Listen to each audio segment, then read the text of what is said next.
والله لأهين ام الكره اللبنانيه، والله لأهين ام الكره اللبنانيه سيد صالح المباراه. اول مره بحياتي براهن على لبنان. كونوا جنب تشيلسي يا اخي، كونوا جنب تشيلسي. بيضوا له وجهي شافوا بيضوا لي اياه، بيضوا له وجهي مع دقن بيضوا لي اياه. الله ينعم بالتحدي هيك يا جماعه، مش عم اقبل حالي. حسبي الله ونعم الوكيل. يمني وجهك مثل وجه حيصير بعد المباراه باذن الله. حتى اللعيبه قاصدين، حتى اللعيبه قاصدين يا اخي. ما انا مش خلصان من صناع المحتوى اليمنيه واهل اليمن والجمهور اليمني، طلع لي اللعيبه كمان قاصدين يا جماعه حتى احلى قسما بالله. هيا راح الكاميرا من بعد الهدف الثاني، راح بيعمل له هيك انت هيك. نعم 4 لعيبه اليمنيه والله يا جماعه قاصدين اقسم بالله. اخر مره براهن على منتخب بلادي والله ولا بيستاهلوا. روحوا اتركوا ام الكره والعبوا باسكت، خليكم بالكره السله. اوعى من هون ورايح حدا يجي يحط امله على منتخب لبنان لكره القدم. كانت الكره شوف الاشياء حتى اللعيبه بكره حأهلك، بكره والله بكره حأهلك. الكره والله مبروك من قلبي اقسم بالله تستاهلوا. مبروك من كل قلبي، عم تطلع من القلب. ثاني شيء والله حأحلو يا اخي، والله حأحلو. بس مش هلا يا اخي، يا اخي في عنا مئات العالم، شخصيات كبيره جايين هون يشوفوني وكون هون بالحدث كبير هون حاليا. ما قادر. بكره بعدين يا جماعه ارحموني يا اخي، يا جماعه ارحموني والله يا اخي ارحموني. فوق ال 12000 تعليق يا زلمه، بقى كان نص ساعه بعد ننزل فيديو. حسبي الله ونعم الوكيل. والله من كل قلبي الف مبروك لليمن، والله من كل قلبي. وابلع على المنتخب اللبناني، ابلع المنتخب. خلاص طلع هيدا العقد طلع برا. ابلع يا منتخب اللبناني من كل قلبي. الف مبروك لليمن، وقسما بالله وعد هيدي المكنه قدام عيونكم بكره احلى داني. الف مبروك. حصلت يا جماعه اليمن الى اسيا، لبنان خارج كاس اسيا. والله لا اهين ام الكره اللبنانيه، ام الكره اللبنانيه اهين.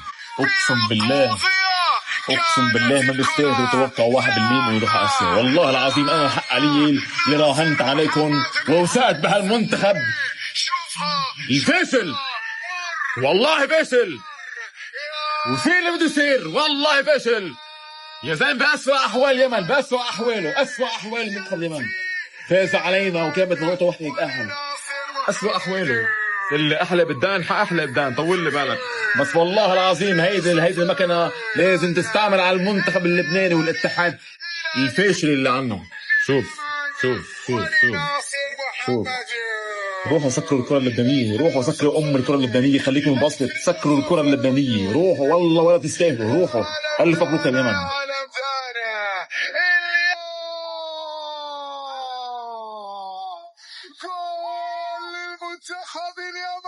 الفوز يماني. اليماني لا حط شيء في راسه. فوز ولك فزنا. فزنا. ألف مبروك للمنتخب اليمني على فوزه على ضد المنتخب اللبناني. أشهد الله أن أنتم رفعتم رؤوسنا فوق. بلال حداد وينك يا بلال حداد؟ جهز الشنب واللحية، اشتلقي الأرضية كل شعار، اشتلقي الأرضية هكذا. طبعا حب كبير للأخ بلال، وحب كبير يعني لكل الشعب اللبناني. وهذا كان تحدي في الأمس. الأخ بلال طلع قال انه اذا فاز المنتخب اليمني راح يحلق لحيته وشنبه. هذه شواربه مو شنبه، المهم مفهوم. فمنتظرين الاخ بلال يطلع يعلن. اشهد الله ان انتم فخ يا حقنا المنتخب، ونتمنى ان انتم تستمروا بهذا الطريقه. تحدي على الله. الاخ بلال قال بيحلق شنبه وشواربه يعني ولحيته وكل شيء اذا فاز المنتخب اليمني، وهو ذا رفع راسنا وفاز. نشتي نلقي الشعار مال الأرضية. يا بلال حداد، المباراة الأولى مشيناها معاكم بالتعادل، لكن طالما فيها تحدي وصمخروس فالمنتخب اليوم وراك إيش هو المنتخب اليمني. تمام؟ وشايف الحركة هذه من الكابتن، والحركة هذه وصلوها لك من داخل الملعب هذه من غرفة الملابس. اي واحد حيستهين في المنتخب اليمني ولا يصرح على اي شيء على المنتخب اليمني ولا يقول شيء على المنتخب اليمني، الرد راح يكون في الملعب. والف مبروك للجماهير اليمنيه وللمنتخب تاهلنا الى كاس اسيا، وانت ان شاء الله تيجي تتابعنا من المدرج. كل التوفيق. سلام. رسالة إلى مصطفى المومري، بطل لا تشجعش اليمن لو سمحت، لا تشجعش اليمن بأي مباراة. أمس مصطفى المومري نزل منشور بالفيسبوك بصفحة صديقه وأخوه حمود المصباحي، وقال أنا لبناني، أنا بشجع لبنان، أنا ضد المنتخب اليمني، المنتخب اليمني مش حق كورة، دائما يخسروا ودائما مدري إيش، يعني كلام يستهزئ من المنتخب اليمني. واللاعبين ردوا عليه في ارضيه الملعب، واعتقد كان سبب حافز لهم انهم يكسروا مصطفى المومري. تمام، واكتشفنا انك انت دبور يا مصطفى المومري، انت دبور، انت محمد عدنان، الفريق اللي يشجعه يهتزم. فلذلك لو سمحت يا رساله لك يا مصطفى المومري، بطل تشجع منتخبنا اليمني، لانك اذا شجعتهم يخسروا. بطل شجع اي فريق يلعب ضد اليمن، شجعه عشان نفوز احنا. وناصر محمد ضرب عصفورين بحجر واحد. بالهدف الثاني لما احتفل الشر بلال حداد كذا احتفاليه، يعني يشيل شنبك، وللناس كلهم ولكل من قال بيحلق اذا اليمن فاز على لبنان. ورد، وكمان بعد المباراه جاب تصريح ورد على مصطفى المومري. والله هي اصلكم الشباب كلكم ما قصرتم، رفعتم رؤوسنا، وتحياتنا للجميع، الف مبروك للجميع. الجمهور اليمني انا طالبكم طلبه، اعتقوه لوجه الله ولو من باب عفوا اللحى، سامحوه. مرات يا اخوان الواحد بيتخذ قرار وبيتسرع، ولكن يكفي 2-0 اولا، وثانيا ان المنتخب اللبناني خارج اسيا ومش موجود مع الكبار. أنا أرى أنكم تسامحوه وتعفوه لوجه الله، والكاظمين الغيظ والعافين عن الناس، والأمور طيبة وعوافي. ومرة ثانية إن شاء الله بإذن الله ما يكررها. مبارك منتخب اليمن، مبارك الجمهور اليمني، وهاردك الإخوان اللبنانيين، وسنعتق بلال حداد عشانكم إخواننا اللبنانيين. كل التوفيق لكم. مصطفى المومري شكرا لك، شجعتنا قبل المباراة، صدفة شفت شجع لبنان، شكر في قدراتنا، لكن هذا الفوز نهديه. رسالة ناصر محمد ولا مصطفى المومري. أولا أبارك لمنتخبنا الفوز، أبارك الناصر هذا الأداء الكبير بعد تسجيل هدفين، نبارك لشعبنا التأهل لنهائيات آسيا. بالنسبة لرسالة مصطفى هي كانت رسالة استفزاز للاعبين، وأيضا بعد الفشل في التأهل عدة مرات، ولكن جاءت إيجابية ومحمسة، وهذا الذي نريده. في الأول والأخير كلنا يمنيين وكلنا بنشجع المنتخب، والحمد لله على هذا التأهل والأداء الكبير جدا. مبروك شعبنا التأهل للمرة الثانية. بلال حداد نشر الفيديو هذا قبل قليل على أساس أنه بيحلق، وبعدين قال بيأجل الحلاقة لبكرة لأنه معه شخصيات وبيقابل الناس. أنا بالنسبة لي والله إني مسامح بلال حداد، لا يحلق ولا حاجة، يكفي إنه منتخبنا انتصر وتأهل، وأنتوا يا أصحابنا لا تزروش الحبل قوي. ها تخيلوا قال عنده أكثر من 11,000 تعليق كلهم حلق، قال احلق. أنا بالنسبة لي والله إني مسامح عادي، ما يهمش يحلق ما يحلقش، ما أدفركش. أهم شيء إيش؟ انتصرنا، أهم شيء إيش؟ تأهلنا، أهم شيء إيش؟ فزنا، أهم شيء إيش؟ فرحنا. هذا هو الأهم عندي، والف مبروك لكم. يا مصيبتك يا بلال حداد، يا مصيبتك يا بلال حداد. 2-0 لليمن، واللاعب اليمني لما سجل الجول الثاني شوف الاحتفالية، يقول له حلق حاطينك براسهم، لاعبين المنتخب اليمني حاطينك براسهم.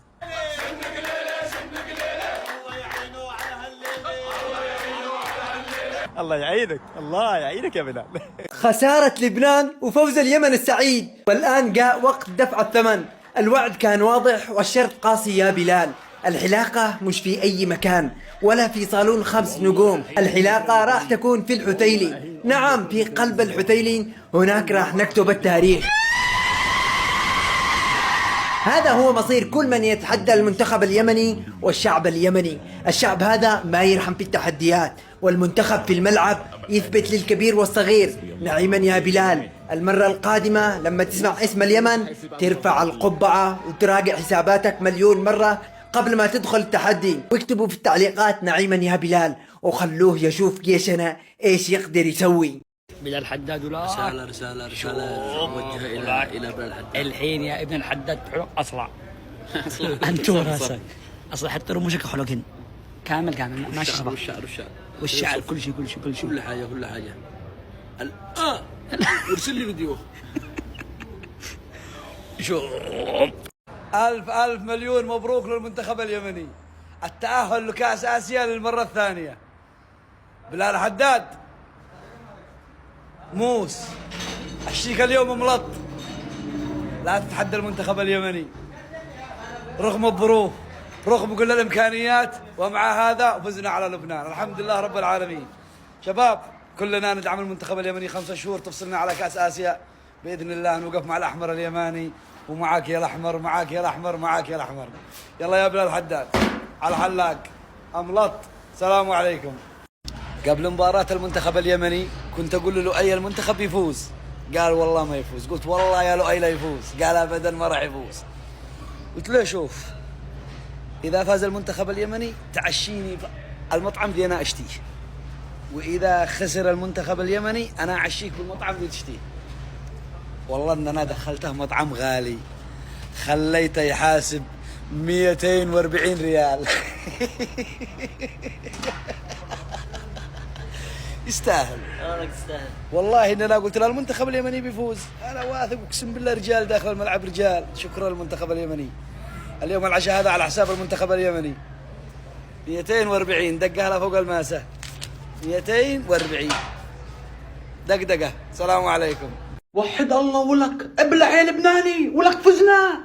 وينو بلال مدريد الايام الحرام لا ما يحلق شنبه ودقنته وحواجبه، ولو احنا مضيعين 3 أهداف، مضيعين هاتريك، احنا مضيعينها بس ولو المهم احنا فزنا. اينو بلال حداد. بداية ألف مبروك للشعب اليمني الفوز والتأهل إلى كأس آسيا، ولكن المنتخب اللبناني لا أداء بدني، لا أسلوب، لا تكتيك، لا خطورة، لا هجمات، حرفيا لا كرة قدم. لازم المنتخب اللبناني لكرة القدم يتعلم من المنتخب اللبناني لكرة السلة، لازم الاتحاد اللبناني لكرة القدم يتعلم من الاتحاد اللبناني لكرة السلة. بيروح منتخب كرة السلة وبيبيضوا لك إياه يا كبير، بتصل على النهائي آسيا وبتخسر من أستراليا نقطة أو نقطتين، بتنافس مش بتروح لحتى ما تأدي أي شيء، وأقل ما يقال عنه ادنى حد من كرة القدم. لا منتخب عم يلعب كرة قدم، منتخب ماشي بدعاء الوالدين. اسلوب اللعب من بداية المباراة غلط. المنتخب اللبناني ما كان عارف يعمل هجمات خطيرة، ما كان عنده فرص محققة للتسجيل، يمكن عنده فرصة واحدة كل المباراة. في مشكلة بالمنتخب اللبناني لكرة القدم، اداء باهت جدا، اداء متواضع جدا. يعني انت على اسيا متأهلت، يوم تتأهل، عندنا منتخب وعندنا دوري وعندنا لاعبين محترفين، ولكن داخل ارضية الملعب ما في اي اداء. للاسف المنتخب اللبناني رسميا خارج كأس آسيا. فألف مبروك للمنتخب اليمني والشعب اليمني، هارد لك للجماهير اللبنانية ولاعبين المنتخب اللبناني، ما بيستاهلوا انك تقول لهم اصلا هارد لك على الاداء اللي قدموه باللقاء اليوم. وبالنهاية ان شاء الله القادم افضل. ألف ألف ألف مبروك لليمن السعيد. رغم الظروف والصعوبات ورغم كل التحديات، المنتخب اليمني يكتب قصة بطل ويتأهل لكأس آسيا 2027 في السعودية بعد فوزه ب2-0 على المنتخب اللبناني الأجمل من نفس الملعب استاد حمد الكبير، وبعد 8 سنوات بالضبط يتكرر الإنجاز من جديد. وهذا مش مجرد تأهل، هذا انتصار للإرادة، إلى العزيمة، لأن الشعب اليمني محتاج أن يشوف هذا الفوز ويعيش هذه الفرحة. مبروك الكرة اليمنية، وهارد لك لإخواننا في لبنان. هذه كرة قدم، فوز وخسارة، لكن ما كذب من قال أن اليمن السعيد فعلا اليوم سعد. انا مصدوم من هذه اللقطه. شفتوا لحظه بكاء مدرب المنتخب اليمني نور الدين ولد علي بعد تاهل اليمن الى كاس اسيا؟ الصدمه وين؟ الصدمه انه هذا المدرب اللي قاعد يبكي مش مدرب يمني، المدرب هو مدرب جزائري بكى على تاهل اليمن، وهذا شيء يعتبر صادم ونادر. يا رجل اللاعبين ما بكوا على التاهل، الجمهور ما بكى على التاهل، انت مدرب تبكي عشان التاهل؟ هذا دليل على ايش؟ هذا دليل على وفاء الشعب الجزائري. وهذه الدموع خرجت من هذا المدرب بسبب انه شاف الانكسارات وشاف الظروف وشاف الصعوبات وشاف الانتقادات، وفوق كل هذا شاف ابناء اليمن سعيدين بهذا التأهل التاريخي. وفاء عظيم من الشعب الجزائري. السلام عليكم ورحمة الله وبركاته. اللهم صل على سيدنا محمد. تشتيقات بتشتيقات يا قمر يا يماني يا مضيع المكاني، ليت قلبي يعاني ملقاك، ولكن اليمن اجاك عكاس آسيا يا معلم، الشموخ يا معلم ولاك، ولا كاس العرب يا معلم حيشرفنا ويشرف العرب في كاس آسيا. اليمن السعيد يعود يا معلم من جديد وبيد من حديد، وأرضك يا أخوي اللبناني يدلي. تعال لي حبايبنا حوالينا. ألف مبروك للمنتخب اليمني، اليوم يفوز 2-0 على لبنان يا اخوان، ويتصدر مجموعته يا اخوان ب 14 نقطة على لبنان بعد ما كانت لبنان متصدر. وهارد لك للمنتخب اللبناني، اليوم المنتخب اليمني ابدع يا اخوان، ويستاهل انه يتأهل الى كأس اسيا عام 2027. رسميا هو بمجموعة اسيا ضد كوريا الجنوبية والامارات وفيتنام. يا ساتر، ألف مبروك للأمة اليمنية كلها، والله يسعدكم عزيزي المشاهدين. لا تنسوا المتابعة لأنه حنقول لكم كل تغطيات كأس آسيا اللي حتكون هنا في جدة إن شاء الله، وحنقول لكم هي بإذن الله. ومبروك للشعب اليمني كامل. نور الدين يا اخوان مدرب المنتخب اليمني. والله يا اخوان مؤلمه، والله ظروف واوضاع، شوفوا حزين، يعرف هو حاسس بكل شيء والله العظيم. الف مبروك لليمن، حبيبي يا يمن، حبيبي على طريقه عموري، هذاك على طريقه حمدون، هذاك على طريقه يا رجل يا رجل. الف مبروك لكم والله يا رجال، والله كانوا رجال في ارضيه الملعب. حبيبي هارد لك لبنان، هو ما نحسكم الا بلال حداد. حبيبي الف مبروك يا كابتنو، قلنا لك اترك حمدون. حبيبي الف مبروك، الف مبروك يا يمن. اليمن الى نهائيات كاس اسيا 2027. للتاريخ والله للتاريخ. الف مبروك. أخيرا حصل الإنجاز التاريخي، المنتخب اليمني بيلعب في أكبر بطولة في قارة آسيا رسميا. اليمن فاز على المنتخب اللبناني بنتيجة 2-0 وتأهل إلى بطولة كأس آسيا 2027 في السعودية. اليمن بتلعب في مجموعة كوريا الجنوبية وفيتنام والإمارات. يعني بنشوف اللاعب سون يلعب ضد المنتخب اليمني، والله إنجاز مو بسيط على المنتخب اليمني. تعرفوا ليش مش بسيط؟ لأنه اليمن لما تأهلت لكأس آسيا 2027 ما تأهلت بس على حساب لبنان، لا، تأهلت على حساب لبنان وعلى حساب الظروف وعلى حساب الصعوبات.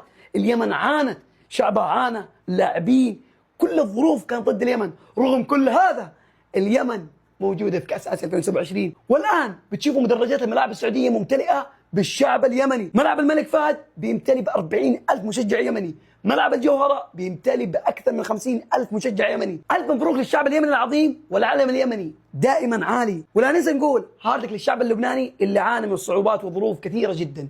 هاردك لكم ومعوضين خير يا رب. بشكل رسمي يا اخوان منتخب اليمن ينتصر على منتخب لبنان ويتأهل لبطولة آسيا 2027. المنتخب اليمني يكتب التاريخ رغم كل الظروف. ألف مبروك للشعب اليمني وهارد لك للشعب اللبناني. اليمن رسميا تتأهل لبطولة آسيا 27 اللي بتلعب في السعودية بإذن الله. اليوم كانت المباراة اللي يفوز فيها يتأهل لآسيا، وفازت اليمن بنتيجة 2 مقابل لا شيء. فولو لايك يا اخوان، السلام عليكم.